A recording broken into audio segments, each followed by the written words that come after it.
Mike Owens here. Today I'm joined by Luke Thomas, one half of the award-winning Morning Kombat, and in my opinion, the finest minds in MMA. Luke, always a pleasure, my friend. How are you? Well, I don't know if I'm the finest one as much as I am the most forgetful or brain damaged, but I nevertheless appreciate the kind remarks. I am happy to be here. How are you? The pleasure is all mine. It's always a pleasure to catch up and pick the brains of either yourself or Brian. We're gonna want to give you a little bit of a preview of the upcoming international fight week card, UFC 290, Alexander Volkanovski versus Yair Rodriguez. First question I want to get into, Luke, because I was looking at the last couple of IFWs post-COVID. Do you think international fight week is the same post-pandemic? Um, no, not quite. I mean, here's the thing. 290 is not a bad card. No. It's just not a bad card. You've got Volkan, which I know is not what you're asking, Hmm. but I just want to sort of declare it. Like Volkanovski versus Rodriguez is a fantastic matchup. Love it. Moreno versus Pantoja. Is it the most electric fight you could make? No, but it is it quality. Of course it is. Yes. Bone Nickel, Trayshawn Gore, a lot to like there. Robert Whittaker, Dricus Du Plessis. Huge questions about what that means for the middleweight division and the number one contender, and then Dan Hooker, Jalen Turner, and who knows what else they might end up adding to it or whatever. I guess that might change between now and then. But that's as we stand. That's a great main card. Like there's really a lot to like there. But to the point you raise, I think there's a couple of competing, or I should say, a couple of overlapping problems in this case. The first one is, previous fight weeks. I mean, I remember when the UFC was doing 3 events back to back to back, right? Remember those like Thursday, Friday, Saturday, or Mm. maybe it was Friday, Saturday, Sunday. And that was a bit overkill, but it sort of shows you like where this, was where the origins of the high water marks of what this weekend was supposed to look like, or that weekend rather. You're pretty far away from that. I was there last year when it was Izzy on the card against Jared Cannonier, and that fight ended up being a bit of a dud. But even then, you had Izzy on the card, who has since, I think, risen his star power even more subsequent to beating Alex Pereira. But it's just not up to that common standard. So it is a very good fight card, just not against the really high watermark, which, by the way, the UFC set that high watermark. It wasn't like anyone else set it for them. And I think it dovetails into a larger problem, which is that, again, I think some of this is cyclical. But right now, we're in a place where the matchmaking is okay, not great, or in some cases, just really boring and uninteresting. And so when you have this wider malaise mixed with this kind of good but pared down international fight week, I think that's what folks are feeling. I've saw yourself and Brian brush over that topic on numerous occasions about the current state of the UFC matchmaking. What is the kind of key reason that you attribute that to? I mean, I think there's really, I won't say just one reason. I'd say one big reason that a lot of smaller reasons fit into. And basically, this is my view. I mean, European listeners will be very familiar with the KSW product, at least they should be, Mm. where every event is very specifically tailored for that event, right? Like every fight they try to do. And obviously, listen, it's a much smaller organization serving a much smaller market, but every event to them is just that, an event. Whereas with the UFC, it looks like what they're trying to do is build a calendar and trying to fit the media right demands that they have sold against that calendar. So in other words, what they're much more interested in is an assembly line or making sure that the trains leave the station on time rather than making every car on the train, business or first class quality. That's really not what they're trying to do. They're just trying to move product basically. And Mm. so because they do have so many of the world's elite fighters, 80% or more, depending on your estimation of things, they can still pepper them in everywhere. Like even these really bad Apex cards have like a really good or very respectable anyway main event on paper and a couple of their gems along the way. So it's really just a change in how they view what they do. They used to put on an event promotion. Now they put on, in my judgment, a calendar in which time some events take place, but the other ones are just, yes, they're events as well, but really in name only. It's not curated for maximum fan attention, maximum interest. It's curated for maximum product creation to then ship it out as much as possible. It's really the difference here. Is there also an element of them maybe following the boxing model in the sense of a lot of boxing cards you tune in for the main event? You maybe skip the undercard if you're out or if you're busy, or maybe for us on a Sunday morning you maybe watch the main event but you don't watch the undercard. Is there maybe an element of we'll give you that one big fight and then all the others, as you mentioned there, just kind of serving the calendar. I'm less inclined to believe that way of thinking, which isn't to say that it's like completely wrong, but rather that the reason why you see that in boxing is just by the economics of it. They can't afford to pay a full card of like four fights on the main card. That's 8 fighters, 3 or 4 more on the preliminary, and then 3 or 4 more on the early preliminary, and then like everyone's getting paid $10K at least or more. Like they just don't have.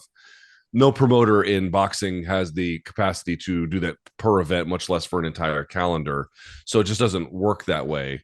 They have this top heavy system because that's the one that is the one that can get you the most amount of eyeballs in theory with the lowest amount of cost, all things being what they are. So that's why they do it that way. And UFC has, and in MMA in general, they've really bragged about like card depth. Card depth is a thing that they have really been a sort of a key proponent of as a differentiator from boxing. Like, hey, when you go to boxing, you pay for the main event. Maybe it's great, maybe it's not, but you run that risk. When you pay for one of our cards, you get a full night. That's been really the sales pitch. And also remember, when they put these cards on television for the preliminary versions, they're selling ads against that. Or when they put full cards like that strictly to television, they're selling ads against it, and then subscriptions on Fight Pass or whatever else against it, or ESPN Plus. Like they're selling something against that content. So it's like, on the one hand, if you're going to say that MMA has got a better show because it provides more fights, that's true. But the real sell was not that it provided more, it was that it provided more high level ones. Like you got a consistent level of entertainment across it. If you're just saying that, like, well, boxing they're defaulting to a boxing model without any of the boxing model incentives in place, it kind of tells me that they're doing something else besides that. Yeah. And I don't know how much fans really like it. Yeah, no, I couldn't agree more. Talking about the main event, let's get on to the fights. Maybe let's move away from the doom and gloom. Alexander Volkanovski versus Yair Rodriguez main event. When we look at Alex's run, we look at the people he's faced, the people he's beaten, and obviously the Makhachev loss. How unique of a challenge is Yair Rodriguez in this fight? I think he's a very unique test. I don't think he's like anybody Volkanovski has really fought for the most part. I'm not sure what to say. Like the Max fights wouldn't prepare you for this one. Ortega maybe a little bit in certain ways, with the guys like clamping on submissions very quickly in certain ways. Maybe there. Or in terms of body dimensions, there's some similarity. But in general, Rodriguez, like, part of why he's so exciting is he's so unique. Like, he's the most dynamic kicking threat in this weight class, period. He's certainly a much more dynamic kicking threat and talent than Volkanovski himself. So that really makes it crazy. And then, underneath, when he's working, if he gets taken down, he's constantly elbowing and creating havoc down there. He's a massively offensive fighter at using weapons and ranges that many of his opponents just don't do much of. So for that reason, he's constantly attacking. He's attacking with weapons and ranges that a lot of guys are just not used to. I mean, Josh Emmett's style of kind of catching everything really cost him, because he just ended up getting folded and then hit, and he just couldn't deal with ultimately the punishment that kept coming his way by setup of some of those body kicks. So I think on the feet, Volkanovski is a very unique threat to Rodriguez as well. I mean, that cuts both ways. But you would just say, like, the more time you spend with Rodriguez on the feet, like, the more you're just courting disaster potentially. I would imagine that for that reason, this one is going to be a bit of a ground battle, and Volkanovski is going to look to wrestle a little bit more here, at least at a bare minimum, mix it up a little bit more. Because I think if you just try and straight have a stand-up battle with him, man, like even Max Holloway got beat up on the feet before the fight went to the ground. Ortega was getting beat up on the feet. Rodriguez is a nightmare on the feet, and I don't think Volkanovski is going to stupidly give that guy too much oxygen for that reason. Yeah, Volkanovski doesn't really do stupid things. I think that's kind of the beauty of him in many ways. When you look at kind of this top 5, we've got Yair as interim champion, #1 contender. We've got Max 2, we've got Ortega 3, Allen 4, and then Josh Emmett 5 coming up this weekend. When you look at that, where would you kind of rank Yair as the biggest threat to Volkanovski title? Would you rank him above Max Holloway at this moment in time? Or would you say he's just below him with the loss? Well, the thing is, it's a little bit of MMA math, because Volkanovski has beaten Max 3 times and Max has beaten Yair. So you say, well, I guess Volkanovski will beat Yair. And I would favor Volkanovski to beat Yair. It's not what I'm saying, but what I mean is not because Max beat him. In fact, I would say that he's a much more dynamic threat than Max. The question is, on the feet anyway, sorry. Yeah. on the ground, because Max has really good takedown defense. And I would say Rodriguez has like decent takedown defense, good maybe, but not great. And I wonder what Volkanovski is going to be able to do with that. So they're just very different kinds of threats. In other words, some of the weaknesses of Rodriguez are more readily exploitable, I think, for Volkanovski in ways that maybe wasn't true for Max. On the other hand, some of Rodriguez's strengths, I think, surpass Max's and create an interesting challenge for Volkanovski on that side. So there are some trade-offs there, but yeah, I mean, he can be. It is certainly a tricky situation, I think, is the best way to put that. The last time I spoke with Arnold Allen, he described Yair as, I love this kind of metaphor, he described him as a frag grenade, in terms of you just don't know what's going to happen, whether you're near to him, near to him, far away from him, anything can happen with the kind of unique offense he presents. But you could argue in this division, top end of this division, the biggest similarities between contenders might be between Volkanovski and Holloway. So in what ways do you think that the Max Holloway-Yair fight has prepared Yair for the Volkanovski challenge? Somebody backing him up, someone backing him up behind a jab, some of the wrestling where Max was able to even, I think if I remember correctly, move to mount in certain ways. You know, he would just have to know that's going to be a part of it. He would have to know. When you get one of these styles where, you know, you just don't know if the next strike is going to be the one that either ends the fight or changes it on a dime. When you go up against a guy like that, you just have to know that, like, taking them out of that world is critical. Like, you can't spend time there. You just can't do that. It will go poorly for you. And so, if you're asking, like, you know, did Holloway write a blueprint? No. But what Holloway did show was that there are ways for a guy who wants to kick, you want to get that guy backing up constantly, which he would know, but like he put that into practice, mixing it up with the wrestling, ride time on top, slowing down scrambles, setting up different control positions, you know, stuff like that. I think just you kind of knew things like that would work, and then he put it into practice, and you're like, oh, right, like that definitely is part of it. So it's more just a sort of a confirmation of what I think they knew was there already. And then this in turn puts it in a more clarifying light. Not that to me, it's a little bit different than like what Makhachev did to Oliveira, where, you know, again, how easy is it to follow the blueprint for Makhachev? Not that easy. But at the same time, I think he did expose, for that version of Charles Oliveira, some real underlying weaknesses that maybe previous guys had not. That's a bit of a difference for me. By the way, I didn't answer your first question, like where I would put Rodriguez. Yeah, I would put him. I mean, he's the interim champ, so he's automatically in my mind, you know, number one. But like, I don't put him above Holloway in my mind. But in terms of like who's got the next best shot at taking the belt from Volkanovski, I would put Rodriguez one. No, I would agree. With a win, do you think Volkanovski looks at a move to 155, maybe in a similar way that John Jones looked to his move to heavyweight, and kind of tries to fully complete that move? Do you think he may be done with featherweight with a win? I think so, right? Because you got Ortega sitting there. He's already been blasted. I guess Chan Sung Jung is going to be on his way out. You've got Emmett, who, you know, probably won't get past Topuria. So you're probably going to put Topuria in that slot. Again, that's speculative, but that's my opinion. And then you got everyone else you named. And it's like, dude, what would really be left for him? It's like, dude, let's say Ilia Topuria does beat Josh Emmett and, like, you know, blasts him out, like one punch KO, right? You're going to be like, damn, dude, that guy might be next, like, depending on how things shake out. It's like, what would you rather do if you're excuse me, if you're Volkanovski? What is he right now? He's 34 years old. He's going to be 35 soon. So currently he's 34. Yeah, he'll be 35 in September. As you head to 35 years of age, which everyone, you know, I guess gets on me because I bring up this as like a sort of a demarcation line. You know, it becomes harder and harder to dominate in these lower weight classes.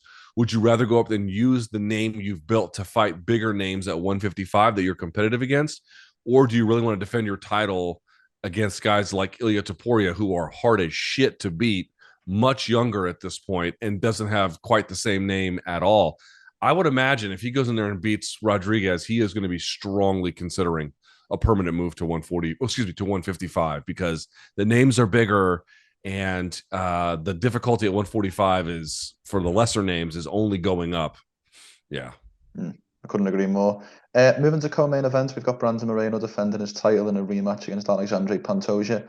I actually watched the rematch today, and it actually jogged my memory that the two of the judges give this fight 30-26 to Pantoja. It actually one of those scorecards that you seem to forget. The fight all the way back in 2018.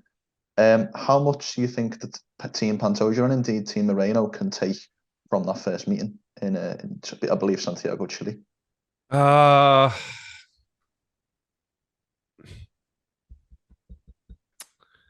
Some. I do think Pantoja is just going to be better on the ground than Moreno, and better in uniquely threatening ways, like finding the back, holding on to the back. He's one of these guys, by the way, he doesn't get credit for it. Like we talk about it with Aljamain Sterling, we talk about it with Charles Oliveira.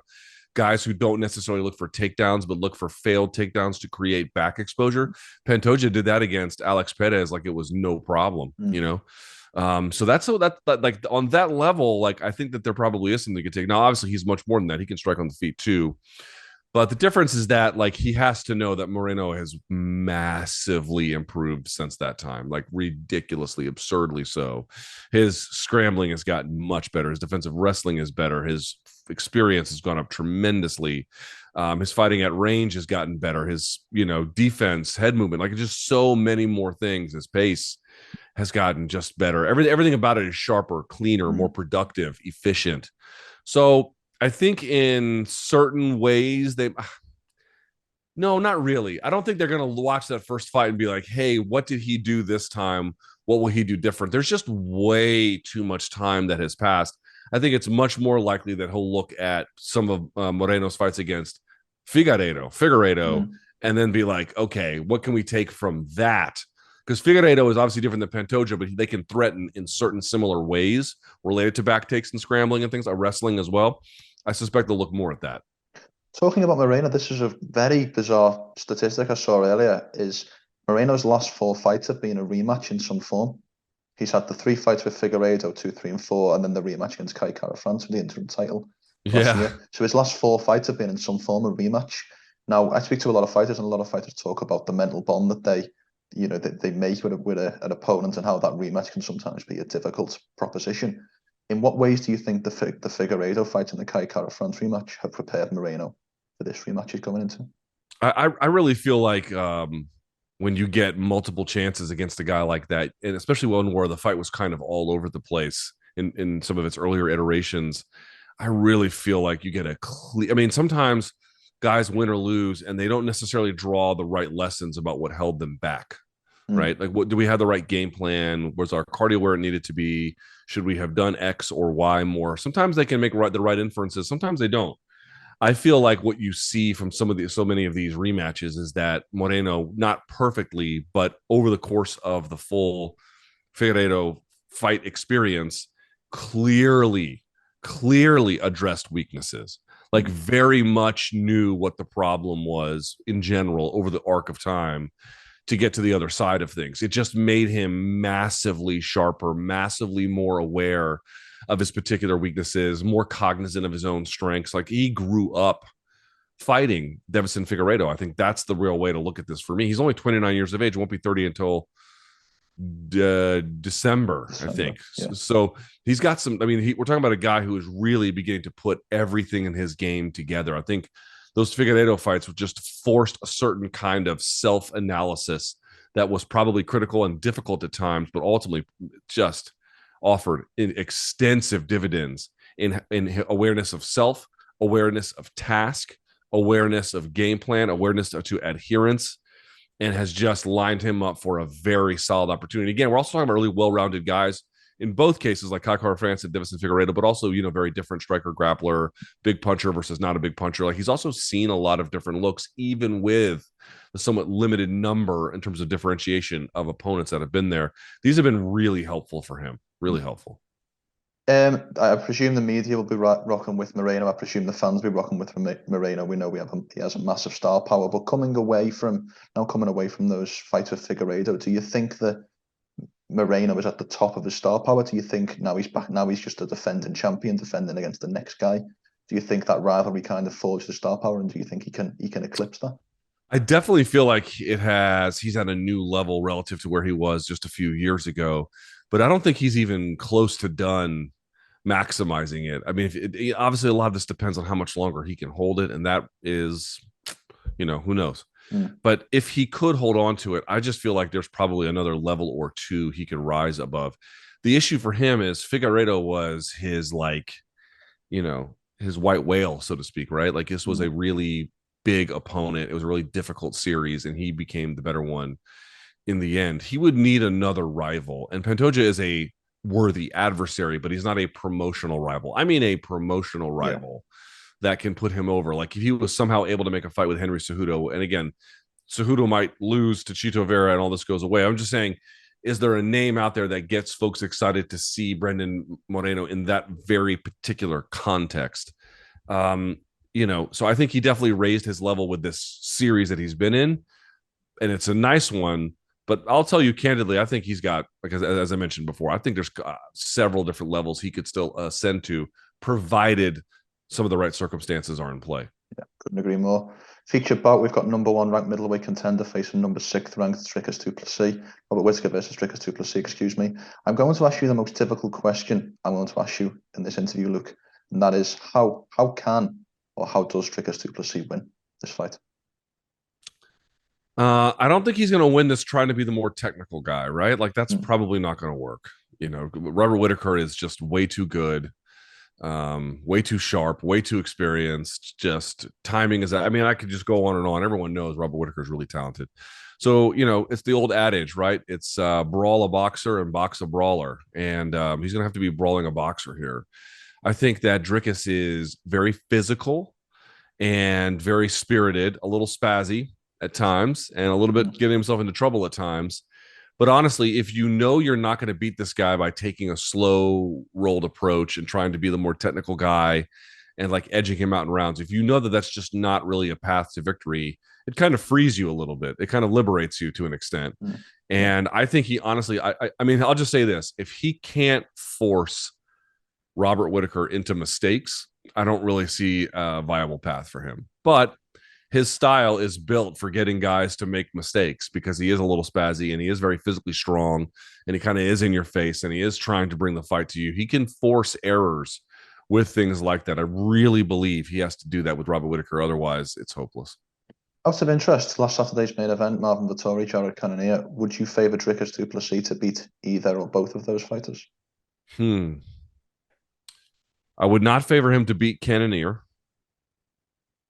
And so would I favor him to beat Vettori? Maybe Vettori would win with wrestling, like with top control. I think that one would be a little bit closer. I do believe in Marvin Vettori's theoretical upside because I said this before. Do you realize this? Marvin Vettori is younger than Sergio Pettis.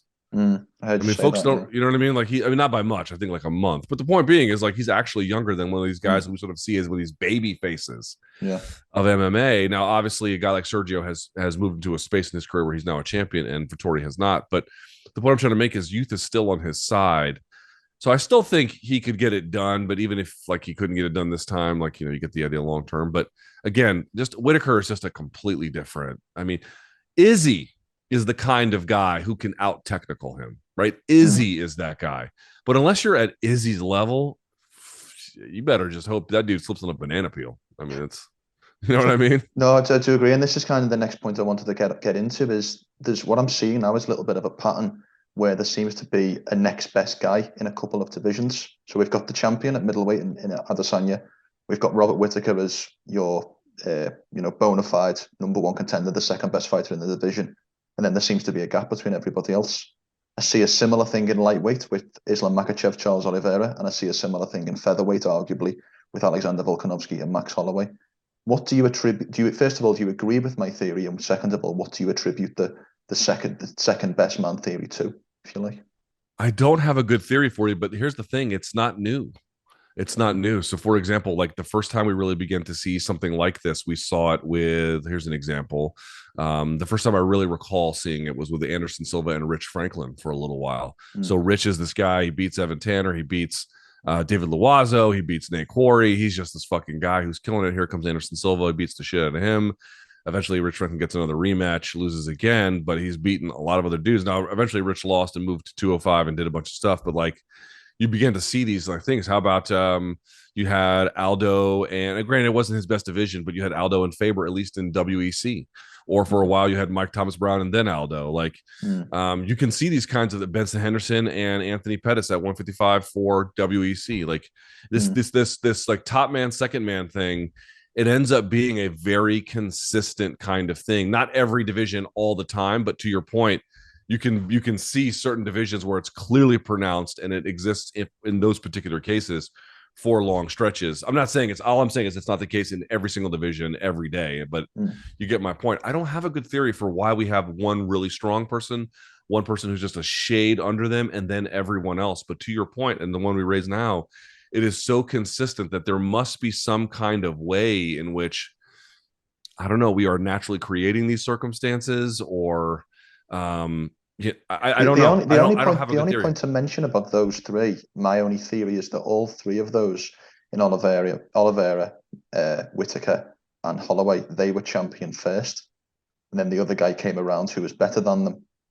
So maybe it's I can't think of a better reference, but if you've seen the film The Incredibles, where they make the Omnidroid that learns how to defeat its enemies as it goes, maybe it's a similar theory to that. You train to beat the champion, and then the champion is still at his level and will be the champion if you weren't there, but there's a prepared fighter who's just... Yeah, it's sort of true. Like one guy sort of sets the standard. One person kind of gets close in chasing of that, and then it all kind of falls apart a little bit after that. Again, with some exception here or there. Obviously there's differences. Well, even then, John Jones, Daniel Cormier. I mean, again, you can go on and on with this in the weirdest ways.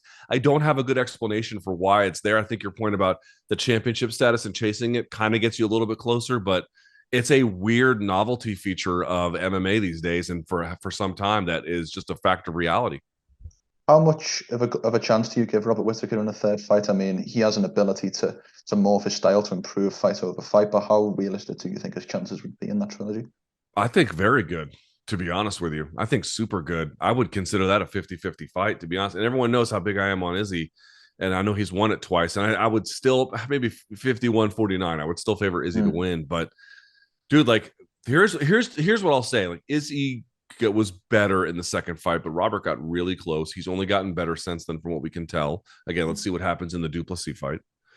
But the thing is this, it's like everyone is looking at what Izzy overcame in beating Pereira, which is, to be clear, one of the most monumental achievements I've ever seen in combat sports. To be down on a guy 3-0 and to come back and then to flatline KO him in the way that he did.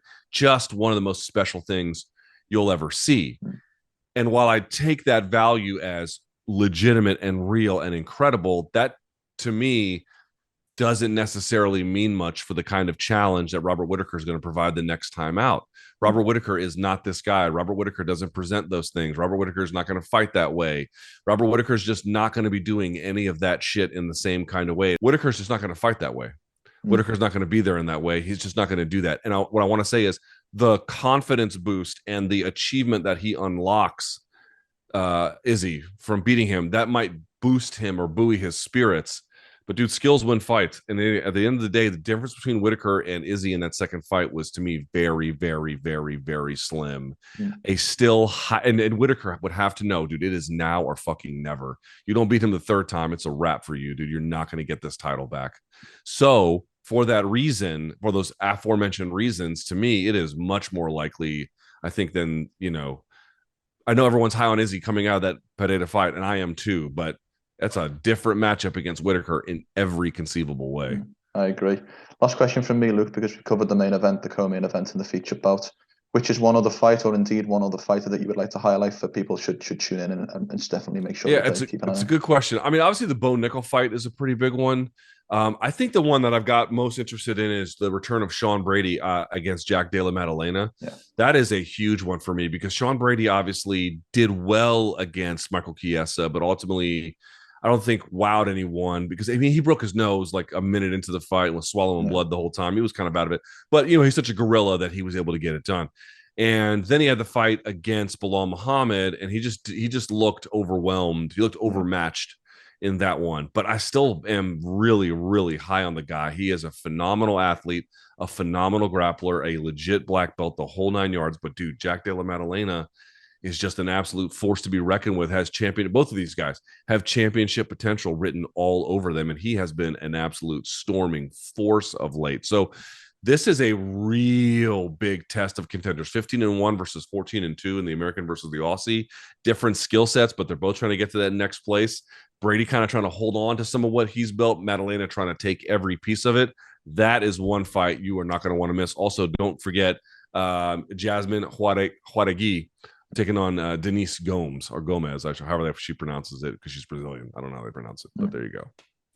Luke, it's always a pleasure to get your time. It really is. Thank you for giving me some of your time to break down this year's International Fight Week. Look forward to speaking to you in the future, as always, and hopefully see you out in Boston in August.